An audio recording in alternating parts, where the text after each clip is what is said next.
पण येऊया मूळ विषयाकडे, तो म्हणजे लव्ह जिहाद. भयंकर युद्ध आहे, युद्ध. म्हणजे मी बोलतो तरी माझ्या अंगाला तो काटा येतो. तर तुमच्या मित्राच्या बहिणीला प्रेमात फसवायचं 12-13 वर्षाच्या मुलींनी टार्गेट केलेलं आहे. त्याच्या मधल्या भागामध्ये पूर्ण शारीरिक संभोग झालेला असतो. मुलींचे कपडे विकणारे जास्त करून ही लोक आहेत. आपल्या घरात डाळ शिजली आपल्याला कधी कधी वास येत नाही, पण आपल्या घरातली मुलगी मोठी झाली त्यांना कळतं. यांच्याकडनं बॉडी लँग्वेज यांना खूप चांगली ट्रेनिंग दिलेली गेलेली असते. मुलींना कसं पटवायचं की माझे बाबांनी माझ्या छातीवरती हात ठेवला. बाळा मी कधी हात ठेवला तुझ्यावरती, तू काय माझा खोटा प्रचार करते. सचिन भाऊ काय करू शकतो, माझ्या मुलीला बाहेर काढा.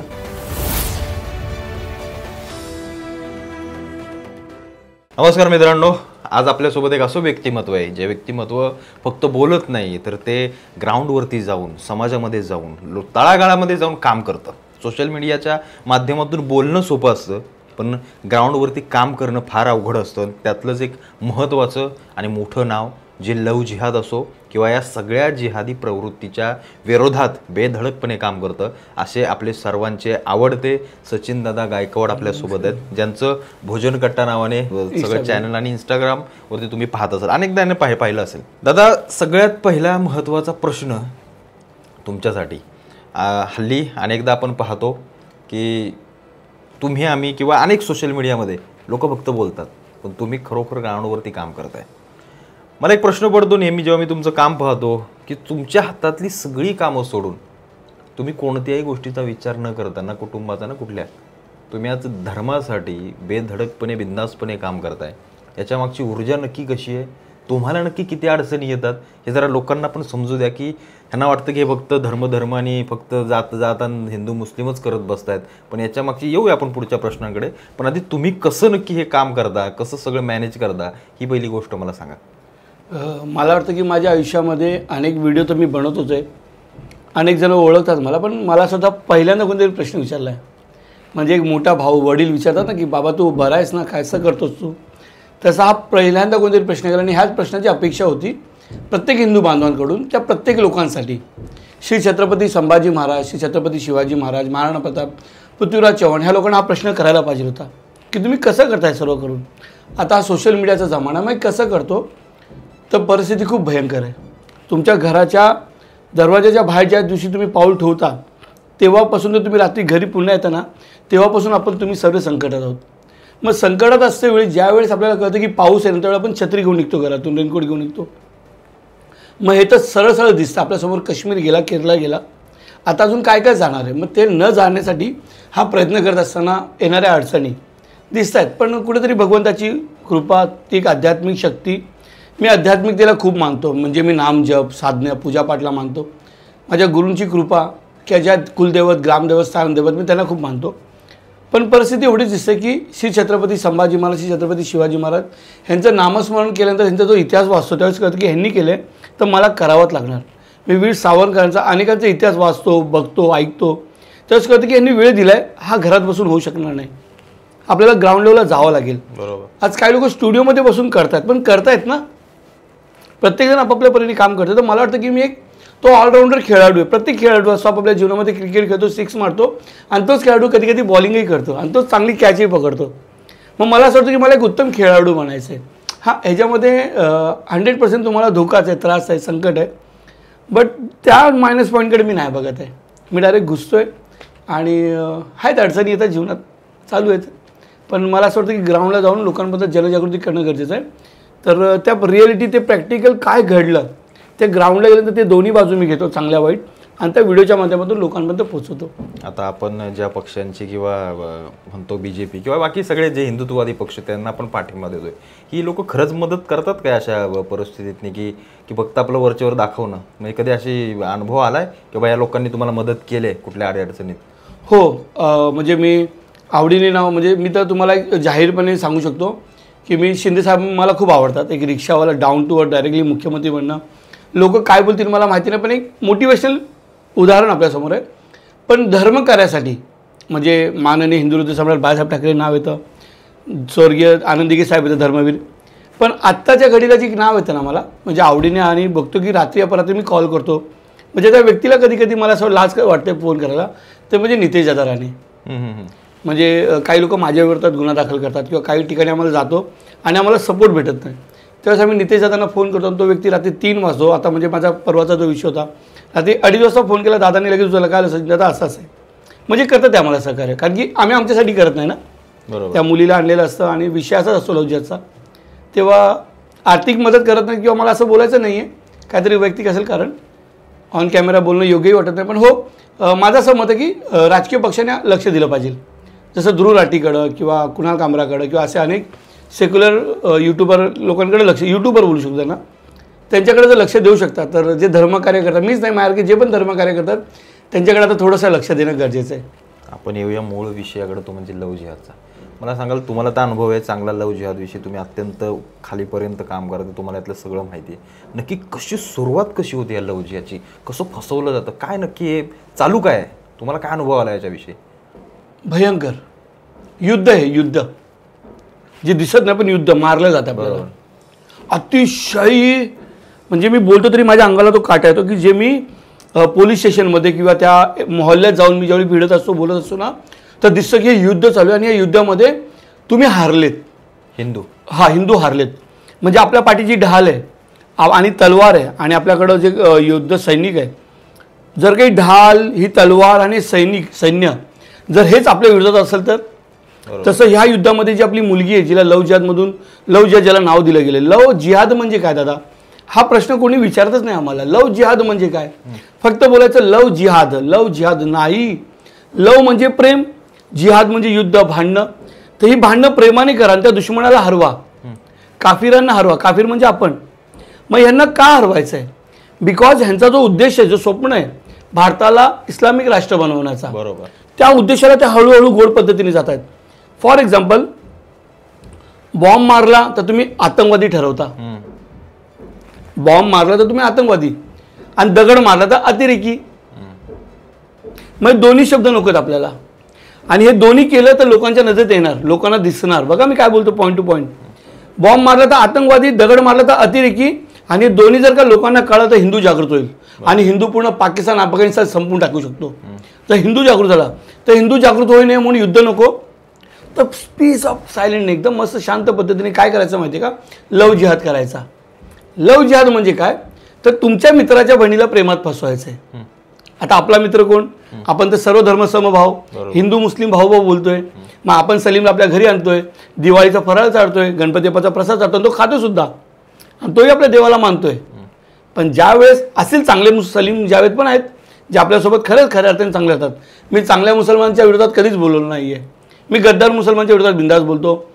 आणि माझा कोणी दुश्मनी पण नाही, मित्र मुस्लिम म्हणजे असे माझ्यावरती राग करणारा मुसलमान सुद्धा नाही. तो जर की नाही भाई तू जो बोल रहा अच्छा ही बोल रहा है.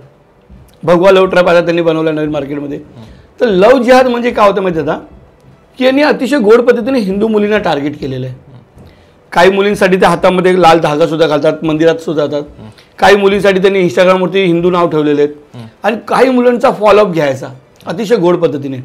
पण हे सर्व करत असताना ही लोक सोशल मीडियावरती ना आपल्या मुलींना ट्रॅक केलेलं आहे. असा यांचा ट्रॅप चालतो ना की कॉलेज, स्कूल, ट्युशन, आणि विषय निघाला तो म्हणजे लव्ह जिहाद म्हणजे काय, तर कोणती 18-19 वर्षाची मुलगी नाही, हा गैरसमज दूर करा. 12-13 वर्षाच्या मुलींना टार्गेट केलेलं आहे. अरे बापरे, ह्याचं सायंटिफिक रिझन सुद्धा आहे की 12-13 वर्षाची मुलगी म्हणजे सचिन गायकवाड तू मूर्ख बनवतो, तो अति जातपात करतोय. 12-13 वर्षाच्या मुलीचा कोणी करू शकतो का? दादांनो, 1 वर्षाच्या 2 वर्षाच्या मुलीचा बलात्कार झालेला आपण ऐकलंय. बरोबर. मग 12-13 वर्षाच्या मुलीला हे लोक लव्ह जिहादमध्ये का ना बसवणार? ह्याचा सायंटिफिक आणि मेडिकल जर विचार केलात तुम्ही, आपल्या मुलींच्या हॉर्मोन्स बदलतात लहान वयात येतात ते त्यावेळेला. बरोबर आहे. खानपान, picture, mobile, continue body language ही टेक्निकल वस्तू आपल्या हाताला स्पर्श आहे. आणि आजकालचा मुलगा धावता पळामध्ये तो मोबाईल बघतोय आणि त्याच्यामुळं काय झालं, त्यांचे बॉडी लँग्वेज ही चेंज झालेली, हॉर्मोन्स बदलले गेलेत. तर आता ह्यांच्यामध्ये झालेले लव्ह सायक रोमान्स. आणि मग ह्यांना वाटतं की कोणतरी मला काळजी घेणारा मित्र हवा आहे. आणि ह्यांचा तो माणूस त्या ट्युशनच्या इथं, कॉलेजच्या इथं, स्कूलच्या इथं उभा असतो, बिल्डिंगच्या खाली उभा असतो. बरोबर. आणि 12-13-14 वर्षाची मुलगी जेव्हा ह्याच्या जाळ्यात अडकते, ते नवीन वय, आमचा मेरावाला हिस्सा नेतो तो तसाच असतो. तो तिला प्रेमामध्ये एकदम गोडी घेतो. जेव्हा ती 16-17 वर्षाची झालेली असते, पण त्याच्या मधल्या भागामध्ये पूर्ण शारीरिक संभोग झालेला असतो, तिला त्याची सवय लागलेली असते. आणि ज्यावेळेस ही त्याच्या प्रेमात एवढी वेळी झालेली असते की तिला आता तोच पाहिजे, ती घरच्यांच्या विरोधात जाते. पण तो तरीसुद्धा वेट अँड वॉचवरती असतो. संविधानाच्या नियमानुसार त्याला 18 वर्ष कंप्लीट पाहिजे मुलीचे, तो 4 ते 5 वर्षात आहे ना तिला बरोबर तिच्या पाठी वेडा करतो. तिलाही कळतं की आता मी ह्याच्याशिवाय दुसरीकडे कुठे जाऊ शकत नाही आणि 18व्या वर्षी ही मुलगी घर सोडून पळून जाते. आता लव्ह जिहाद बघा काय मेन सांगतोय की फॉर एक्झाम्पल राधिकाला ह्याने प्रेमात फसवलं आणि राधिका ही प्रेम करते. Option 1 option 2. राधिका प्रेम करते गणेशवरती, तर गणेश आणि राधिकाचं नवीन पिढी काय असणार? हिंदुत्ववादी. ऑप्शन 2 राधिकाने जर का सलीम बरोबर प्रेम केले तर राधिकाचा हजबंड आणि त्यांची पुढची जनरेशन मुसलमान असतात. मग हा गोष्ट तुम्ही विचार करा की ही प्रथा सैफ अली खानने चालू केली, ही अकबरने चालू केली, ही प्रथा शाहरुख खानने चालू केली, ही प्रत्येकाने प्रथा चालू केली ज्याला त्रास आता आपल्या मुलांना भोगावा लागणार आहे. तर हा आहे फंडामेंट लव्ह जिहादचा. आणि हे लव्ह जिहाद आज एवढं भयंकर झालं आहे की प्रत्येक सोशल मीडिया वापरणारी मुलगी मला माहिती नाही तुमची मुलगी लव्ह जिहादच्या जाळ्यात फसलेली की नाही दादा, पण खरंच प्रत्येकाची मुलगी लव्ह जिहादच्या जाळ्यात फसलेली आहे आणि तिला बाहेर काढणं खूप भयंकर परिस्थिती. लव्ह जिहाद म्हणजे एक प्रेमाच्या नावाने केलेलं युद्ध जे हिंदू धर्माला संपवण्याचं खूप मोठं. पहिल्याच्या काळात मंदिरं तोडली गेली, महल तोडले गेले, राजा महाराजांना मारलं गेलं. आता मारामारी करायचं नाही तर हिंदूंचं जनरेशन बंद करायचं. कसं? तर हळूहळू हिंदू मुलींना प्रेमात फसवा, लग्न करा, तिची जी मुलं जन्माला येतील ती कोण असतील? मुसलमान. म्हणजे काय झालं, एक बाजूने तुमचं एकाच वेळेस तुमची मुलगी गेली, तुमचं कुळ संपलं आणि मग जी नेक्स्ट जनरेशन असेल ती असेल मुसलमान. हे आहे लव्ह जिहाद. पण मग आता ह्या मुलींना जे फसवलं जात आहे किंवा ह्या आपल्या ज्या मुली फसत आहेत, काहीतरी अट्रॅक्शन असेल किंवा काहीतरी असा पॉईंट असेल की ज्या पॉईंटला त्या फसत आहेत. म्हणजे बाबा ही दुकानं असतील यांची, खास करून आता आपण मग अशी बोलता तुम्ही मला एक गोष्ट सांगितली की मुलींची कपडे विकणारे जास्त करून ही लोक आहेत, जिथं मुली जास्त लगेच अट्रॅक्ट होतील. मग ते कसं काय त्यांचे ते रॅकेट किंवा त्या सगळ्या गोष्टी नेमक्या चालवल्या जातात किंवा ती बरोबर सुंदर दिसणारी पोरं तिथंच ठेवली जातात त्या दुकानावरती, जे अगदी व्यवस्थित ड्रेसिंग करून असतात. कसं माहिती आहे, हिंदू हा गाफील झालाय, झोपलाय पूर्णपणे. हिंदूला फक्त स्वतःचं घर, स्वतःचा परिवार पाहिजे. पण हिंदूला हे नाही माहिती की तू संपलाय बाळा, तुझ्या परिवाराला घेऊन संपलेला आहे.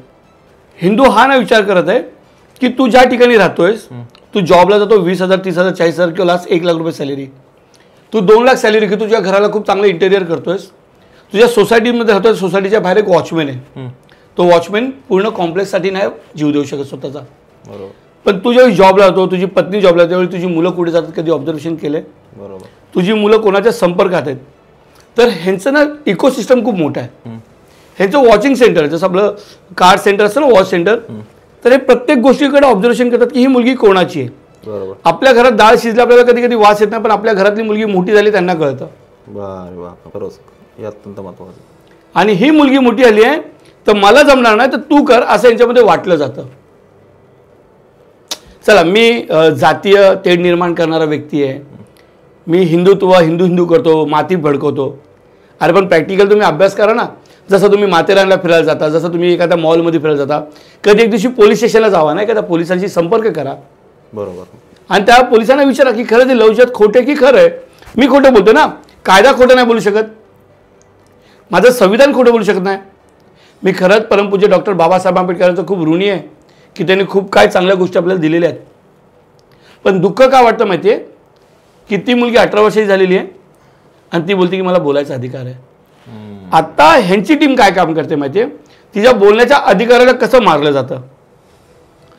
ह्यांचे जे कपडे विकणारे, मेहंदी काढणारे, टेलर्स, जे सलूनवाले, बरोबर, हे सगळे त्या प्रत्येक क्षेत्रात आहेत ज्या क्षेत्रामध्ये मुली येत आहेत. तुमचा सिनेमा, बॉलिवूड पुन्हा ज्या आधी झालेला आहे, तुमचं प्रत्येक क्षेत्र मुसलमानांनी हायजेक केलेले आहे. म्हणजे मी बोलतो ना मग चांगले मुसलमान तर मोठ्या प्रमाणात वाईट मुसलमान आहेत. आणि मुसलमान वाईट मला बोलायचंच नाही ना व्हिडिओच्या माध्यमातून, मला बोलायचं त्या लोकांसाठी जे जाणीवपूर्वक हिंदूंच्या मुलींना टार्गेट करतायत. आज बीजेपी सरकारमध्ये, हिंदू संघटनेमध्ये किंवा चांगले मुसलमान आहेत की? बरोबर. मग हे लव्ह जिहादचं षडयंत्र करतं कोण आहे हे विचार केला पाहिजे. तर ह्यांची मुलं आहेत ना दादा, झोमॅटो, स्विगी, त्या प्रत्येक कंपनीमध्ये मोठमोठ्या प्रमाणात आहेत. बँकिंग सेक्टरमध्ये, म्हणजे समजून ना मला काय बोलायचं आहे, एक असं क्षेत्र सोडलं नाही. म्हणजे मी आता तुम्हाला परवाची गोष्ट सांगतो की ती त्या ताईचं नाव घेणं योग्य नाही आहे, तर ती ज्या डॉक्टरकडे हॉस्पिटलमध्ये कामाला होती, ती तिथं हॉस्पिटलला जात होती. पुन्हा प्रश्नचिन्ह निर्माण झाला की सेम केस माझ्याकडं, एक कांदिवलीची आणि एक वाशीची. बघा सेम सिच्युएशन, फक्त 1-1 महिन्याचा फरक आहे. ही त्या हॉस्पिटलमध्ये कामाला, ही जाते वाशी जिथे कामाला, आणि ह्यांना तिथे XYZ पडतो. अरे बापरे, पुन्हा बोलता बोलता मला आठवलं की माझी कालची केस उरणची आहे, पेनची. मी उद्या त्याच मॅटरमध्ये जाणार आहे. म्हणजे बघा कसं 3 महिन्यातलं 3 कोऑर्डिनेशन. ह्या तिन्ही मुली हॉस्पिटलमध्ये कामाला जातात आणि हॉस्पिटलमध्ये यांची माणसं असतात आणि या तिन्ही मुलींना 3 बॉयफ्रेंड भेटलेले. त्यातल्या एकीला पण आणलेलं आहे. ते ताई जर ऐकत असेल तर तिला आनंद वाटत असेल. आणि ती ताई आता मस्त हनुमान चालीसा होते, नामजप करतात. मी तर सगळ्या बहिणींना सांगेल की नामजप करा. वशीकरण हा प्रकार आपण व्हिडिओमध्ये बोलणार की नाही मला माहिती नाही, पण सांगायचं एवढंच आहे की लोक प्रत्येक दुकानामध्ये, रिक्षावाला, ओला उबेरवाला, सगळं आय कॉन्टॅक्ट. ओला कारमध्ये बसल्यानंतर ते लव बरी सॉन्ग लावायचे, आपलं गाडी चालवायच्या आरशामध्ये बघायचं ती नजर. आणि हां, ह्यांच्याकडनं बॉडी लँग्वेज ह्यांना खूप चांगली ट्रेनिंग दिलेली गेलेली असते. मुलींना कसं पटवायचं, ती बॉडी लँग्वेज कसं, आइए आप बैठिए, कैसे हो आप, कुछ खाओगे आप, नाही पहिले आप खाइए. आणि त्या इमोशनली ब्लॅकमेल असं करायचं की बापरे, ती त्याच्या प्रेमालाच वेडी झालेली असं. पण तिला माहिती की हा वेडा नाही, हा मर्डर करणार आहे. बरोबर. अशी ती ड्रेस कोड, तो सेंट, तो परफ्यूम, तो डिओ कोणता मारायचा ते सुद्धा त्यांना माहिती आहे. कोणतं शूज, कोणत्या मुलीला कोणता ड्रेस कोड आवडतो, कोणत्या मुलीला कोणतं वर्ड्स बोलायचं, ते त्यांना नॉलेज आहे. कसं बघा, मी कोण दुधातून धुतलेलो नाही, मी पण माझं कॉलेज लाईफ झालेलं आहे. बरोबर. मला माहिती आहे मी कोणी मोठा हिंदुत्व, माझ्या घरातलं बॅकग्राऊंड पण हिंदुत्ववादी नाही आहे. माझ्या घरातलं पूर्ण बॅकग्राऊंड सेक्युलर आहे. पण आज मी हिंदू धर्माच्या विचाराला का आलो? मला कोण गव्हर्नमेंट प्रोव्हाइड करते किंवा कोणता पक्ष नाही आहे. मी माझ्या मनानुसार श्री छत्रपती शिवाजी महाराज, छत्रपती संभाजी महाराजांना माझा आदर्श भगवंत मानतो आणि माझ्या शिवछत्रपतीच्या हिंदू विश्वराज्याला संपवणार आहे लोक हळूहळू. त्यामुळे मी करतोय दादा. भविष्याची परिस्थिती खूप भयंकर. म्हणजे हे जे ह्याच्या मुली आपल्या जिथं जिथं जातील तिथं तिथं त्यांना कसं ट्रॅप करायचं त्यांनी ते बरोबर केलेलं आहे. झोमॅटोवाला, स्विगीवाला आपल्या घरापर्यंत येतोय, ज्याला घराचा रस्ता कळतोय तुम्ही टाकल्यानंतर. मुलगी कपडे घ्यायला गेली बाजारामध्ये, तिथं तो आहे. तुम्ही जसं म्हटलं मेहंदी काढण्यापासून ओला उबेर जाणार, तर ओलाने जाणार, कशाने तरी जाणार. त्या सगळं म्हणजे या सगळ्या क्षेत्रात ही लोक बरोबर बसलेली आहेत. फार कमी मुसलमान मला असं वाटतं मुली किंवा ह्या आपल्याला बाहेर दिसतात मार्केटमध्ये, किंवा तुम्ही जर पाहाल तर, किंवा ह्या बहुल भाग त्यांचा असतो तिथंच बाहेर निघतात. हिंदू भागांमध्ये जसं आपला मागाशी एक प्रश्न होता की हळूहळू तुमच्या हिंदू सोसायटी असतील, एखादा कोणतरी मुसलमान तिथं घर घेणार, हे खूप वाढायला लागले. याच्याबद्दल थोडं काय सांगाल, म्हणजे नक्की काय आहे? कसं माहिती आता, आपल्याला एक दाखवलं होतं, एक नॅरेटिव्ह असं पसरवलं की मुसलमानांना कोणी घर देत नाही. नाही, देतात, सगळेजण घर देतात. असं असतं तर तुम्ही जिथं जाल तिथं घर कसं काय दिसलं असतं मुसलमानचं? आज सर्वीकडे मस्जिद बघायला भेटते, तुम्हाला दर्गे बघायला भेटतात. मग मुसलमानची घरं काढणं, प्रत्येकजण मुसलमानांना घर देतो, उलट हिंदूंना घर दिलं जात नाही. हिंदून पलायन करतो त्या ठिकाणून. बरोबर. बंगाल उत्तम उदाहरण आहे. बरोबर ना. हिंदू स्वतः राहत नाहीये, म्हणजे मुसलमानांना राहायला देतात. पाकिस्तानमधून आपण हक्कलं होतं ना. गांधीजींनी प्रेमापोटी काय सांगितलं की सर्व मुसलमान पाकिस्तानमध्ये जावा. मग परमपूज्य डॉक्टर बाबासाहेब आंबेडकर काय म्हणाले की बाकीच्यांना काय ठेवलं, ह्यांना पण पाठवा ना. तो विषय खूप मोठा झाला ना, तो इतिहास आहे. मग इथं मुस्लिम लोक राहतात आणि त्या आधी गुन्ह्या गोविंदाने राहतात. मग त्या गुन्ह्या गोविंदाने राहता इकडच्याच गोविंदाच्या पोरीला पटवत आहेत. कसं तर ते ज्या सोसायटीत, ज्या चाळीत, ज्या मोहल्ल्यात, ज्या परिसरात राहतात ना, ते ऑब्झर्वेशनचं काम करतात. एक सलीम तुमच्यासोबत खूप चांगला राहणार, तुमच्या देवाची पूजा करणार, पण हा सलीम सर्व नेटवर्क देणार त्यांना, कुठं काय चाललं काय नाही, तुमच्या सोसायटीत, तुमच्या चाळीत, तुमच्या परिसरामध्ये काय चाललंय. आणि हे भयंकर परिस्थिती एवढं वातावरण निर्माण करतात ना. मी आजही सांगतोय, खुलं चॅलेंज करून सांगतोय मी की हा माझा मनातील कुठं राग काढतोय किंवा त्यांच्याबद्दल माझ्या मनात काहीच नाही आहे. प्रॅक्टिकल आहे. तुम्ही जावा चौकीत, पोलीस स्टेशनला विचारा की बाबा हे शब्द बोलला, हे शब्द खरं की खोटं आहे. विचारा तुम्ही, तुम्हाला सत्य निघेल. तुम्ही कोणत्याही विषयावरती हात टाका, जे आम्ही बोललोय त्या विषयात तुम्हाला दिसेल की हो ही सत्य परिस्थिती आहे. मग ते लोक ज्या सोसायटीमध्ये राहतात दादा, ते पूर्णपणे काय करतात माहिती आहे की ज्या पद्धतीने ज्या सोसायटीत राहिले तिथं राहायचं आणि मग ऑब्झर्वेशन करायचं की कोणाच्या घरात काय चाललंय, कोण काय करतंय, ती पूर्ण डिटेल्स भेटते त्यांना सहज. कारण ते शुक्रवारी सगळे मशिदीत जातातच नमाज पडायला. हा सगळं सांगतोय तिथं आपोआप सगळ्या गोष्टी काय झालं ते. म्हणजे आणि दुसरी गोष्ट एक मला महत्त्वाची वाटली की आपल्या मुली ज्या यांच्याकडे बघून फसतायत किंवा काय होत आहेत, आपल्या घरच्यांचं लक्ष नाही असं वाटत नाही का? म्हणजे आपली मुलगी काय करते, कुठं जाते, काय नाही करत आहे. म्हणजे पालक फक्त मुलगी एकदा घरातून बाहेर गेली, आत्ता तरी सध्याच्या घडीला असं आहे की मुलगी कधी लग्न करून जाते, कधी डोक्याचा ताप जातोय, असंच अर्ध्या लोकांच्या मनात आहे. त्याचा पण हा परिणाम असू शकतो का की लक्ष न देणं, काय करते तुझं तू कर. कारण लक्ष दिलं असतं तर कुठे ना कुठेतरी या गोष्टी आडू शकतात, जे पालक लक्ष देत असतील. पण ज्यांचं लक्षच नाही त्यांचं असं वाटतं की या मुली, खास करून या मुली जास्त वेगाने या गोष्टींमध्ये फसतायत. दादा मी जेवढ्या केसेस आता हँडल केल्यात लव्ह जिहादबद्दल, मी कोणी एक्सपर्ट नाही मित्रांनो, मी एक सामान्य व्यक्ती आहे. कदाचित भगवंताच्या कृपेने मला बोलण्याचं खूप चांगलं एक आशीर्वाद दिला. मी ते बोलता बोलता मी एक हिंदू मातंग समाजातला आहे. हिंदू योद्धा लवजीबाबा साळवे, डॉक्टर अण्णाभाऊ साठे, आणि ह्यांचं वाचन केल्यानंतर मला कळलं की नाही बाबा, लढायचं आणि जगायचं या देशासाठी, शेवटचा श्वासा देशासाठी. पुढे जे होईल ते होईल. मरणारे तुम्हाला पाहिले किती लोकांचे मृत्यू झालेत आता, सक्सेस लोकांचे सुद्धा जे सेक्युलर आहेत. तर हा जो विषय तुम्ही करताय की मुलींचं काय, तर कुठेतरी ना कम्युनिकेशन गॅप आहे आपल्या आईवडिलांचा. आणि आपण अध्यात्म, मूळ हिंदुत्व काय, हिंदुत्वाचं जे दैव, देश, धर्म, संस्कृती, इतिहास, पुराण, पुरातन, ह्या गोष्टी आपण आपल्या मुलांशी शेअर करत नाही. मंत्र उच्चारण शेअर करत नाही. बाहेरचं काय खायचं काय नाही खायचं हे शेअर करत नाही. कोणाशी काय बोलायचं काय नाही बोलायचं आपण शेअर करत नाही. तर आपल्या मुलांना ना धर्मजागृती नाही देत आपण. आई बाबा तिला बसवा. आणि मी हमखास सांगेल, अनोळखी व्यक्तीने जर का तुमच्या बॉडीला हात लावला तर तुम्हाला रागेल. बरोबर. मग ज्यावेळेस तुम्हाला कळतं की तुमची मुलगी सांगते की मम्मी आई बाबा मला लेट होणार आहे, 7चा क्लास आहे, ती 9:30ला येते, तर तुमचं दायित्व, तुमचं कर्तव्य बनतं की त्या मुलीला इन्क्वायरी करा तिची बसून की तू 1.5 तास कुठे गेली, तुझा मोबाईल देते मला. ही जबरदस्ती नाही, ही तिच्यासाठी चांगलं आहे. पण ती काय करते माहिती की माझ्या स्वातंत्र्यावरती तुम्ही हात मारताय. परमपूज्य डॉक्टर बाबासाहेब आंबेडकर कधीच कुठं म्हणाले ना की आई बाबाने आपल्या मुलांना विचारायचं नाही म्हणून, आणि विचारलं नाही म्हणून आज हे मुलं आपल्या आईवडिलांच्या कानात मुततायत. अरे आपल्यासाठी किती मोठ्या अभिमानाचं आणि गौरवशाली नाव आहेत आपल्या महापुरुषांचे. वीर सावरकरांचं घ्या, लोकमान्य टिळकांचं घ्या, चाफेकर बंधूंचं घ्या, आगरकरांचं घ्या, डॉक्टर बाबासाहेब आंबेडकरांचं घ्या. अहो किती ऊर्जात्मक नावं ती. पण ही नावं नाही घ्यायची मुद्दा म्हणून. ह्या फिल्मी स्टाईलवाल्यांची नावं घ्यायची, प्रेमाची नावं घ्यायची, लव्ह सेक्स रोमॅन्सची नावं घ्यायची. यांनी असं पूर्ण पॉकेट्स बनवले जे. मग ते गाणी येत गेली यांची. आणि मग आईवडिलांनी ना मुलांना वरती हात न उचलायचा. आता नवीन एक कायदा चालू होणार यांच्यावरती. मग आई वडील ब्लॉक होतात. तुम्ही विषय काढला म्हणून तुम्हाला सांगतो, आजपर्यंतच्या केसमध्ये सगळ्यात मोठे हे नाव होतं की ती मुलगी जाते पोलीस स्टेशनला आणि सांगते की माझे बाबांनी माझ्या छातीवरती हात ठेवला. अरे बापरे. आणि मग तिथं बाबा ब्लॉक होतात. बाळा मी कधी हात ठेवला तुझ्यावरती, तू काय माझा खोटा प्रचार करते. पण त्या मुलीला सांगितलं गेलं की असं तुला चौकीत जाऊन सांगायचं आहे. आणि पोलिसांना नाईलाज आहे, ते काय करू शकतात, कारण की ती मुलगी सांगते ना. जबाब महत्वाचा आहे. जबाब महत्वाचा आहे. कायदा सांगतो की बाबा मला स्वातंत्र्य, मला बोलण्याचा अधिकार आहे, मला त्रास झालाय. मग ती मुलगी काय सांगते की माझ्या बाबाने माझ्यासोबत असं असं केलं म्हणून मी कंटाळून मी शफीक बरोबर, सलीम बरोबर चालले निघून.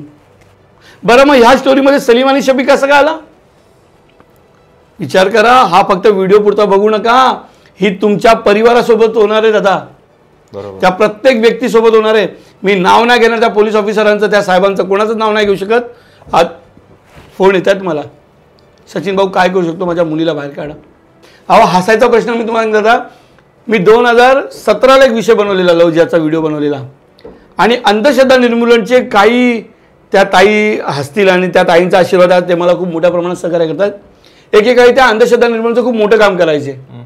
आणि त्यांनी सांगितलं की तू कशाला स्त्रियांचा अपमान करतो, स्त्रियांना स्वतंत्रपणे जगण्याचा अधिकार आहे, स्त्रिया बोलू शकतात, लढू शकतात, भिडू शकतात, प्रेमाला ही जातपात नसते.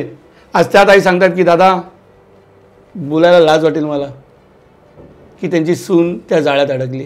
अरे बाप. लग्नाला 1.5 वर्ष पूर्ण नाही झालेले. मी त्या संस्था संघटनेचं नाव घेणं मला योग्य वाटत नाही.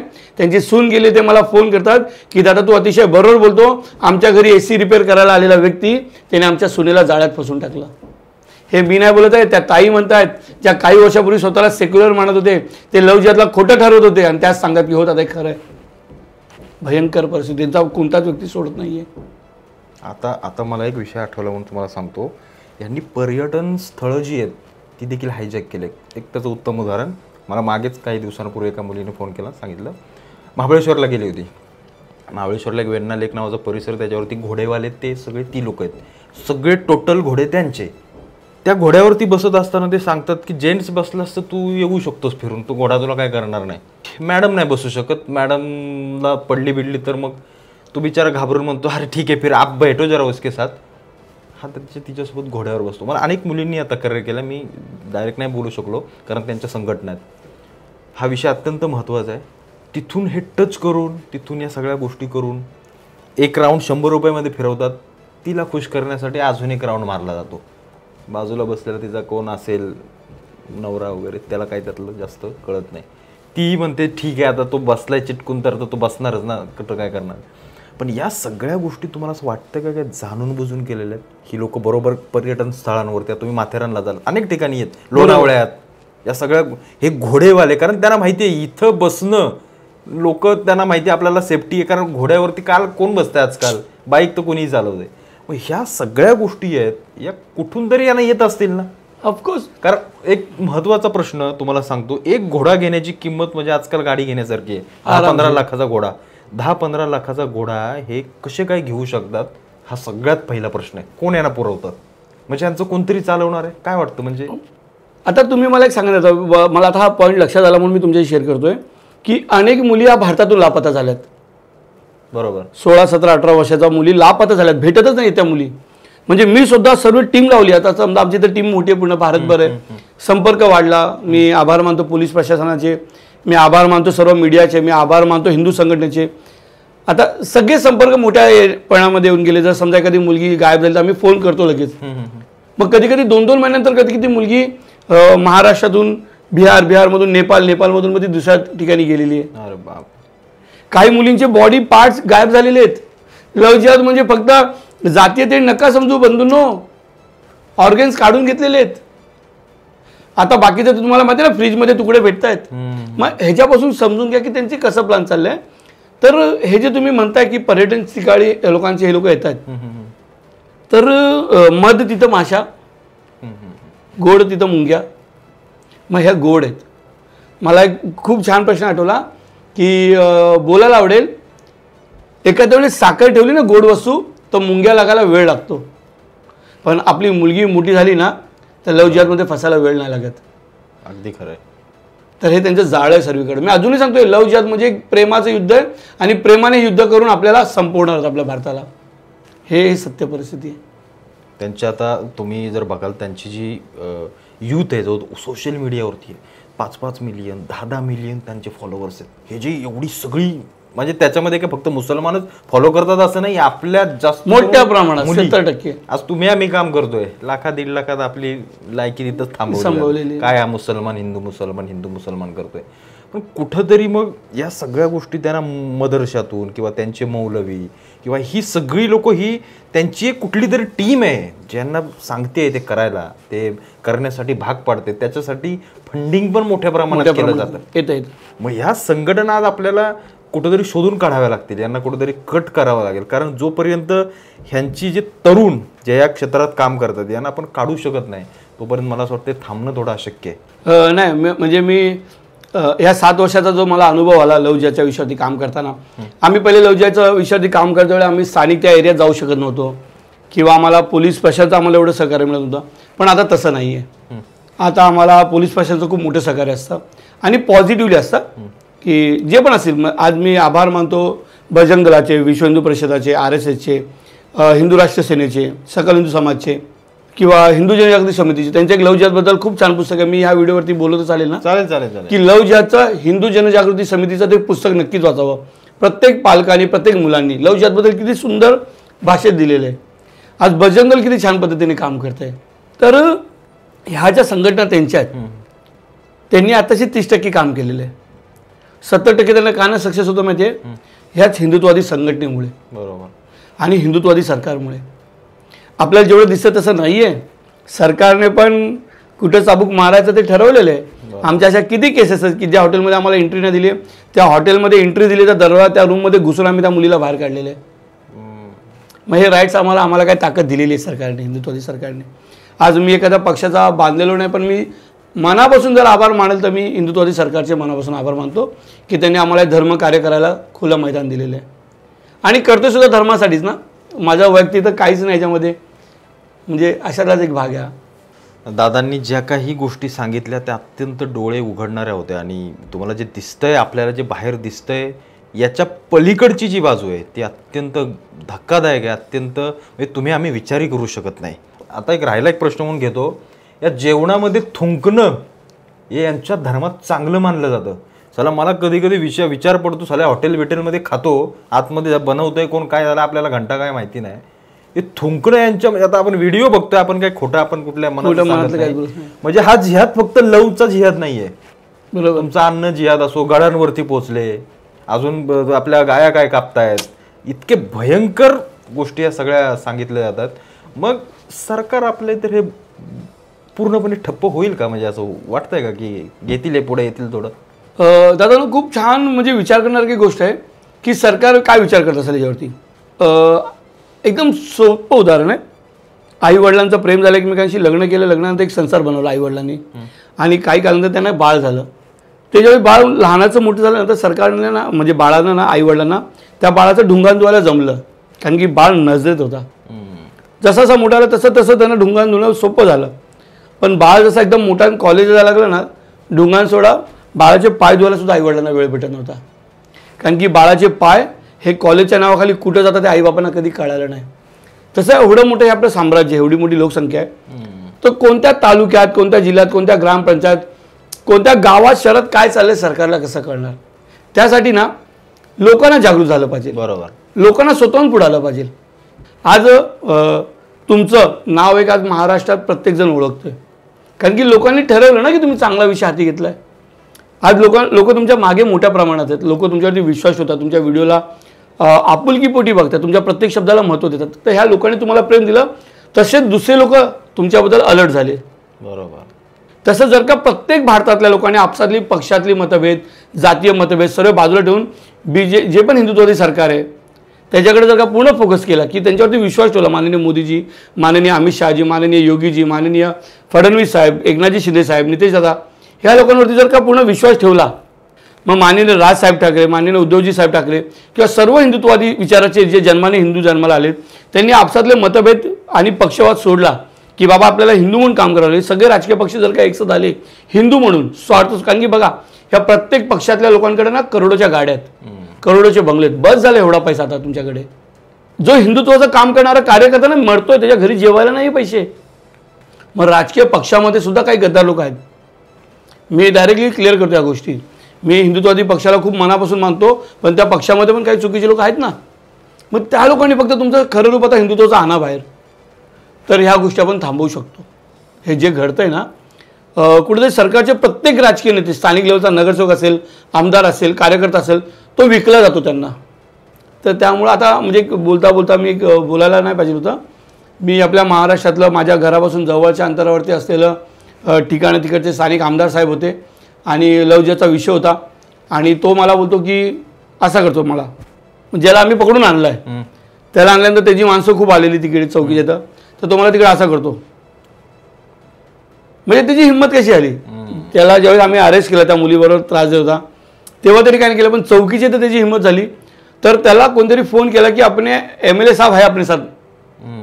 त्याला कॉल आला आणि मला ना एक व्हिडिओमधून बोलायचं आहे की शब्बीर हुसेन कोण आहे. हा बोलू, हा विषय चालेल ना, बोला मला. की आम्ही जिथे पण जातो मुंबईत, महाराष्ट्रात किंवा कोणत्या पण लवजिहादच्या मेट्रोमध्ये आम्ही गेलो ना, हा शब्बीर भाई से बात हो गई. म्हणजे पूर्ण मुंबई किंवा महाराष्ट्रात ही व्यक्ती कोण आहे बाबा?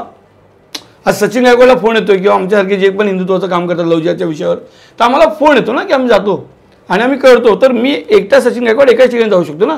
जर पुण्याला घडली तर मी नाही जाऊ शकत पुण्याला, बिकॉज मी मुंबईला आहे, आणि पुण्याला आहे तर मी मुंबईला नाही जाऊ शकत.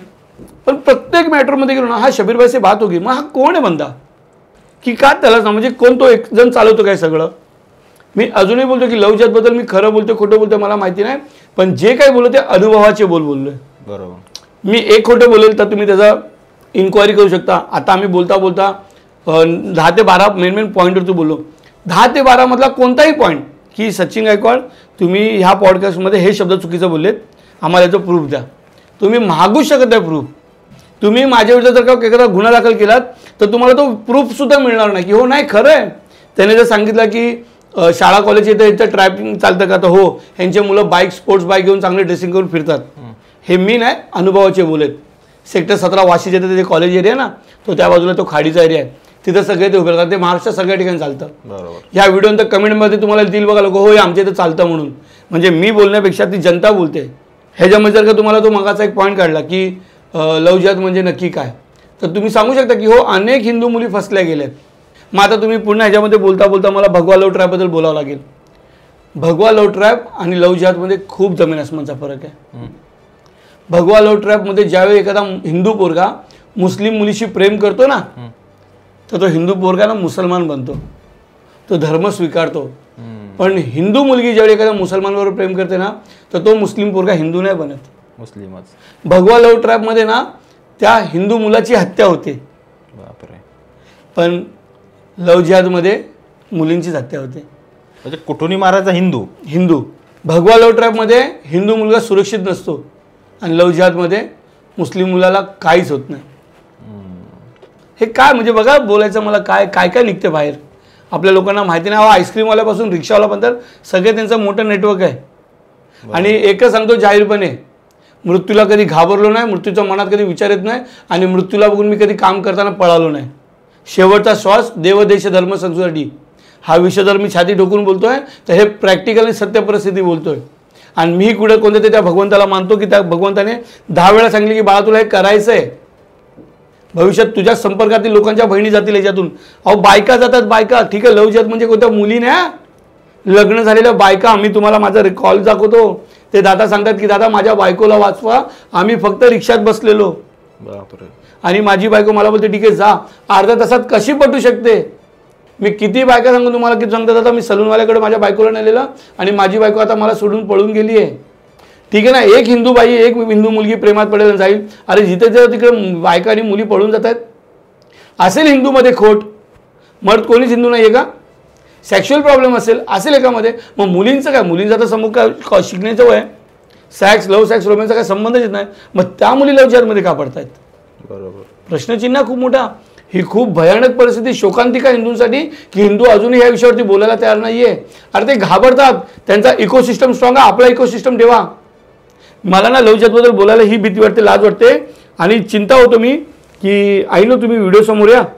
मला फोन येतो, सचिन दादा माझी मुलगी ना पळून गेली आहे, माझी मुलगी लव जिहादमध्ये फसली, आम्हाला वाचवायचं आहे. हा चालेल, हे काम कर ना आपण व्हिडिओमध्ये बोलूया का ही गोष्ट. नाही व्हिडिओ नको आम्हाला समाजाला दाखवायचं नाही. अरे पण तुमची मुलगी संपली तिकडे ऑलरेडी, ते चालतंय, ती येणार पण नाही आता. दुसरी गोष्ट मी ह्या व्हिडिओच्या माध्यमातून सांगू शकतो की बहिणींनो तुम्ही प्रेमात फसलात, त्यांनी तुम्हाला सोशल मीडियावरती इंस्टाग्रामवरतून हाय पाठवलं आणि असे काही ॲप येतात काय. स्नॅपचॅटवरती यांचा ग्रुप चालतो मोठा. एक मुलगी पहिला तुमच्या मुलीशी फ्रेंडशिप करणार. आता स्नॅपचॅट किती ओपन आहे ना, तिथं कळतं मुलगी की मुलगा आहे. ते फ्रेंडशिप रिक्वेस्ट पाठवतात. मुलगी त्यांची मुलगी रिक्वेस्ट पाठवते, म्हणजे त्यांची मुलगी हिंदू मुलीशी पहिला फ्रेंडशिप करते आणि मग ह्या मुली दोन्ही मिळून एक ग्रुप बनवतात आणि ह्या ग्रुपमध्ये ही मुलगी अडकते. कोणाची मुलगी, हिंदूंची. हे मोठ्या प्रमाणात चालू आहे. दुसरा पॉईंट, हे लोक त्या मुलींना टार्गेट करतात की ज्या मुलीला वडील नाहीत किंवा त्यांच्या घरचा एक बॅकग्राऊंड थोडं वीक आहे. बरोबर. जे उद्या लवचिकचा विषय वाढला तर धावपळ नाही करणार. बघा मी काय बोलतो, किती बारीक गोष्टीवर ते काम करतात. तिसरं पॉईंट, हे लोक फ्रेंडशिप झाल्यानंतर मुलींना हुक्का बारमध्ये किंवा बिअर बारमध्ये किंवा डिस्को बारमध्ये घेऊन जातात, मुलींना चांगले करतात. आणि सगळ्यात मोठी एका रूमवरती, म्हणजे ज्याला आपण फार्म हाऊस म्हणतो, तिकडे हे लोक मुलींना घेऊन जातात. तिकडे दारू बिरू पाजणं किंवा जे काय शारीरिक संभोग करणं. पण आजपर्यंतचा आलेला रेकॉर्ड माझा, लव जिहादमधून आम्ही ज्या ज्या मुलींना बाहेर काढल्या, मग त्या मुली आमच्या ज्यावेळी बजरंग दल असेल, विश्व हिंदू परिषद, RSSच्या माध्यमातून ज्यावेळी त्या मुलींचं चांगलं शुद्धीकरण होतं आणि त्या मुली पुन्हा हिंदू धर्मामध्ये कट्टर हिंदू बनतात, त्यावेळेसच ह्या हिंदू बहिणी ज्यावेळी गुन्हा गोविंदाने राहतात आपल्यासोबत, मग तो व्यक्ती ह्यांचे असलेले पहिलेचे जुने व्हिडिओ तो पोस्ट करतो सोशल मीडियावरती. अरे बापरे. किंवा ब्लॅकमेलिंगच्या नावाखाली ही मुलगी पुन्हा हिंदू धर्मात यायला बघत नाही. मग हिंदू बहिणींना तुम्हाला एकच सांगायचं, घाबरू नका. खूप मोठं हिंदू साम्राज्य आहे. आता सर्व हिंदू भाऊ रस्त्यावरती उतरलेत. एक तो व्यक्ती तुम्हाला त्रास देत असेल, असंख्य हिंदू भाऊ तुमच्यासोबत आहे. मान्य तुमच्याकडून चूक झाली त्यावेळेस, पण तुम्ही साथ द्या. तुम्ही खुलेआम बिंदास सपोर्ट या की दादा माझ्यासोबत हे झालंय, आता मी तुमच्यासोबत यायला तयार आहे, मला न्याय द्या. हजारो हिंदू सपोर्ट करायला तयार आहे. निश्चित. पोलीस प्रशासन आपल्यासोबत आहे, हिंदुत्ववादी सरकार आपल्यासोबत आहे. तुम्ही घाबरू नका. तुम्हाला वाटतं की तुमच्या घरचे काय बोलतील, तुमच्या घरच्यांना आपण विश्वासात घेऊया. जर तुमच्या घरच्यांची भीती वाटते ना, पण त्यांची भीती ठेवा मनात की ते तुम्हाला मारून टाकतील की ते तुमचं धर्मांतरण करतील.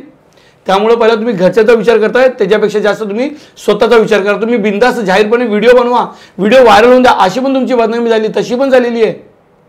मग हिंदू बहिणींना हात जोडून येते की तुम्ही या समोर बोला. बऱ्याच मुली घाबऱ्या भीतीपोटी काय बोलत नाही. तुम्ही ती मंचरची व्हिडिओ पाहिली, लॉकडाऊनमध्ये एक मुलगी होती, ती बुरख्यामध्ये भेटली का रूममध्ये, तिला बंद केलेलं पण आलं होतं. तिची परिस्थिती बघितली, मेंटॅलिटी काय झालेली, डोळ्यातून पाणी आलेलं. अशा हजारो बहिणी आहेत ज्या घरामध्ये लॉक करून ठेवलेले त्यांना. बापरे. इमॅजिन की आपण ह्या सोसायटी, आता ह्या जो आपला स्टुडिओ आहे इथं तुम्ही आपण एखाद्याला बंद करून ठेवला आणि 10 दिवस त्याला मारला, काय करणार आहे? अशा अनेक हिंदू बहिणी आहेत. आज चला आमचं कॉन्टॅक्ट मोठ्या प्रमाणात आहेत. आज आमचं खूप काय, म्हणजे आता काय बोलायचं, आपल्या पाठी पण मी आभारी मानतो त्या माझ्या मायबापांचे की तुम्ही सदैव आमच्या सोबत असता आणि आम्ही जे काही धर्मकार्य करतो तुमच्या शक्तीमुळे करतोय. तो माझे कुलदैवत, ग्रामदैवत, स्थानदैवत, आमचे राजकीय पक्ष फक्त ना आता आमच्यापुरती नको आहे, मुलींपुरती या. मी स्थानिक आमदारांना सांगेल, मी माननीय मोदीजींना, माननीय योगीजींना, अमित शहाजींना हात जोडून विनंती करतोय की आपल्या पक्षातील स्थानिक नेते आहेत ना, जरा त्यांना जरा बटन दाबा जरा त्यांचं. बरोबर. ते नाही सपोर्ट करतात आम्हाला. जर त्यांनी सपोर्ट केलं ना, कोण माईचा लाल नाही आमच्याशी भिडायला. आम्हाला जे चॅलेंज करतात ना त्यांना पण, जसं अनेकांना धंदा लावलं त्यांना पण धंदा लावू. फक्त स्थानिक आमदार जे काही राजकीय नेते आपल्या पक्षातले त्यांना सांगा फक्त बाबा यांच्या विरोधात जाऊ नका, ह्यांना सहकार्य करा. सहकार्य नाही केलं तरी चालेल पण विरोधात जाऊ नका. आमची कामं थांबतात तिकडं चौकीत. त्यांचा एक फोन जातो, आपला आदमी आहे, ओ शफीक हमारा आदमी है, उसका काम करतो, म्हणजे आम्ही चुती आहे. असं झालेलं आहे. मित्रांनो, जे काही तुम्ही ऐकलत अत्यंत महत्त्वाच्या गोष्टी होत्या ज्या तुमच्या आमच्या जगण्यामध्ये आपल्याला नेहमी दिसत असतात. तुमच्या आमच्या मुली आज या सर्वांच्या जाळ्यामध्ये अडकत आहेत. कुठेतरी जनजागृतीच्या माध्यमातून सचिन भाऊ तुम्ही काम करताय. फार मोठं काम आहे हे. आयऱ्या गेऱ्याचं काम नाही आहे कुणाचंही. बोलता येतं, करताना त्याला समजतं नक्की काय करायचं आहे. पण खरोखर धर्मकार्य हे फार मोठं आहे आणि मला असं वाटतं की तुमच्यावरती देवाची निश्चित कृपा राहील. कारण तुम्ही सर्व ही जी काही पॉडकास्ट ऐकली ती फक्त ऐकू नका, जनजागृती करा. तुमच्या आजूबाजूला जे काही घडतंय त्याच्या विरोधात आवाज उठवण्याचं काम तुम्ही कराल अशी अपेक्षा करतो. आणि दादांचं जे काही काम आहे त्याला मार्गदर्शन करा, त्याला सपोर्ट कराल, पाठिंबा द्याल आणि अशा हिंदुत्ववादी काम करणाऱ्या लोकांच्या पाठीमागे तुम्ही खंबीरपणे उभं राहाल. एवढं जरी केलं तरी आमच्या कार्याचा किंवा सचिन भाऊच्या कार्याचा आम्हाला काहीतरी मला असं वाटतंय मोबदला मिळाला असं आम्ही म्हणू आणि आमचं कार्य जोरात आम्ही करू एवढंच सांगतो. जय श्रीराम. जय श्रीराम.